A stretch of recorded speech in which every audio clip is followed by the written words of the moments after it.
স্মৃতি মান্ধানার পারফরমেন্স নিয়ে কাটাছেঁড়া চলছে, কারণ বিশ্বজয়ী ক্রিকেটারকে পাওয়া যায়নি চেনা পরিচিত ছন্দে। শ্রীলঙ্কার বিরুদ্ধে পরপর 2 টি-20 ইন্টারন্যাশনাল ম্যাচে 25 ও 14 রানে ফিরে গিয়েছেন প্যাভিলিয়নে।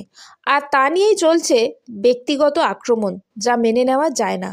এ সভ্য সমাজ মেয়েদের যে কতটা সামাজিক সম্মান দেয় তা ফের একবার প্রশ্নের মুখে। পলাশ মুচ্ছলের কথা ছেড়েই দিলাম, আমাদের ঘরের মেয়েটা যদি এভাবে কুৎসা সমালোচিত হয় তা বড্ড বেমানান নয় কি?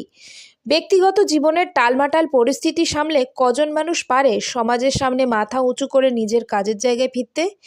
এ প্রশ্ন যতটা সহজ তত সহজে এড়িয়ে যাওয়া যায় কি? একবার ভাবুন, আপনার প্রেমিক বা প্রেমিকা, যার সাথে বিয়ের দিনক্ষণ সব সারা, লোকজন বিয়ের আসরে উপস্থিত, আর আপনিও বিয়ের সাজে সজ্জিত, হঠাৎ জানলেন বাবা গুরুতর অসুস্থ, তিনি হসপিটালাইজড, আর সেই সাথে আবিষ্কার করলেন আপনার প্রেমিক বা প্রেমিকা অন্য কারোর সাথে অ্যাফেয়ারে জড়িয়ে। কিভাবে সামাল দিতেন সব? ভাবুন, একবার নয় বারবার ভাবুন, 1000 বার ভাবুন। জানি একথা স্বীকার করার সৎসাহস বা ইচ্ছে কোনোটাই নেই আপনাদের, কারণ আপনারা কুৎসা ছড়িয়ে মজা পান, অন্যের যন্ত্রণায় উৎসব করেন। তবু জেনে রাখুন, স্মৃতি আজ নয়তো কাল রানে ফিরবেই, কারণ সে একজন চ্যাম্পিয়ন ক্রিকেটার হওয়ার পাশাপাশি চ্যাম্পিয়ন মানুষও।